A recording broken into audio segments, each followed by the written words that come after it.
if you're looking for a fast-paced, action-packed African, futuristic African novel, then look no further than Tochi Onyebuchi's Rebel Sisters. And this is the second in a series of stories that he's telling, starting with the War Girls. And this picks up 5 years after the Biafran War. In the story's timeline, it starts from 2181, which puts the Biafran War having concluded 5 years before, that is 2176. However, in the Nigerian history, the actual Biafran War took place between 1967 and 1970. That doesn't take away anything from the veritude of the story that Tochi Onyebuchi tells in his book. The Rebel Sisters follows the story of Ife, who is a survivor of the Biafran War. Quite a shady past, must mention, but she comes out as a victor. And how else to show that you are a victor than to see or to say that you are actually doing well in the new dispensation. She's living in the Alabaster colony, which is more or less the upscale version, or the, where the elite you might say are living in Tochi Onyebuchi's universe here in this story. On the other end of the world, we have Uzo, who is a synth. A synth is half human and half robot, and she is on a path of finding her mission, or discovering her mission. But she has a very particular characteristic of embodying all the memories of everyone who went, or who survived, or who experienced the Biafran War. We find that Ife's story and Uzoamaka's story are on two opposite sides of the world, but are actually on a collision course. Didn't say much about Ife. So Ife is actually a supervisor or a head of a medical program, which is a refugee program, and she finds that she discovers that a very specific demographic of her patients, particularly Nigerian, experiencing or have caught a virus or are carrying a virus, and she's been sent to Nigeria to find out the cause for this. Of course, this mission of hers doesn't ruffle some feathers in the Nigerian administration, and she makes some enemies and unlikely friends on the way, including Xi Feng. She's also accompanied by her aide, who is Gloria, and of course encounters stumbling blocks, bureaucratic and political, in the course of unraveling or trying to detect the cause of this virus. As it turns out in this book, Tochi Onyebuchi, I would say, actually puts layers upon layers of meanings and of subjects or themes while telling the story. The one theme that stands out is the function of memory in healing from war and trauma.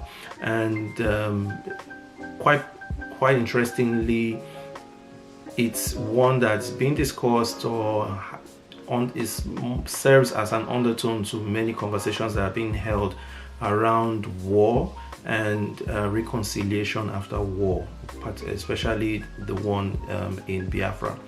The Biafran War was caused by secessionist moves championed by General by Ojukwu, and it didn't end well, though it ended without a victor or without any vanquished. And those are the terms that were used in the press while declaring the close of the war, the victory of Nigerian forces over the Biafran forces. However, in this book, we find that the Nigerian government is trying to extinguish or terminate extinguish any trace of memory about the war to their own advantage or to their own aim. They find that to progress, they need everyone to forget about the war, and we have rebels who are fighting against this move. We have Sifeng, we have Uzo / Onyi, who turn out to be not just allies but also Ife's nemesis at one point or another.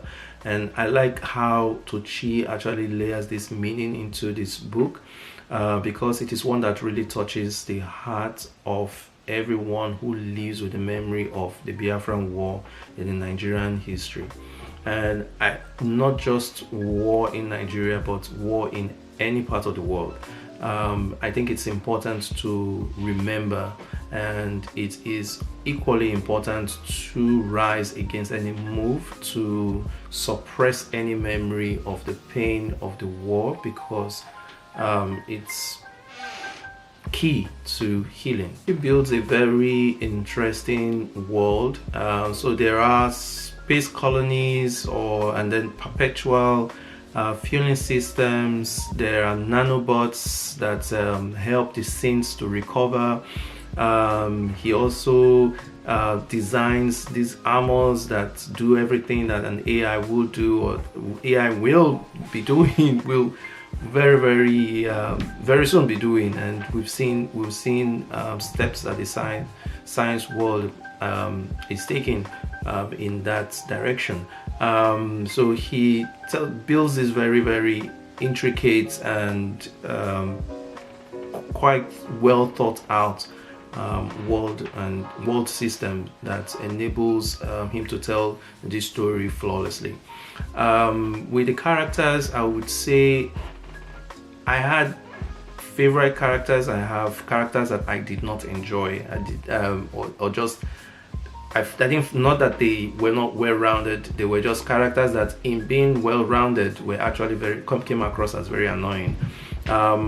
If a set of characters that I found annoying were Amy and her girlfriend. And at one point in the story, they take on or they take in a survivor child from the war named Peter, and in a way, as the story progressed, or as the story was being told about how they were taking them in, and also soliciting Ife's help in trying to rehabilitate Peter, I was more or less triggered in a way by thoughts of tokenism, where you take a child to make yourself feel, taking a child to make yourself feel good that you are actually making the world a better place, but really, in a sense, you were doing so to make people think that you are a better person. I don't know. If you read the book and you don't feel that way, if you read the book and you don't feel that way, please let me know. I'm probably the only one who feels that way, but something didn't really sit well with me in reading about Amy and Peter. But she played a vital role in also highlighting Ife's character flaws, and I think that dynamic worked for me between Amy and Ife. However, Ife, being the hero, you would think is also being the hero or being the protagonist here, would also be my favorite, but really isn't. I think my favorite I would say is Uzo Amaka. Uzo Amaka, or Uzo, is very interesting. She's saint, yes, but I think Uzo as a character allowed Tochi to actually shine, or Tochi's mastery of language to actually shine in this book.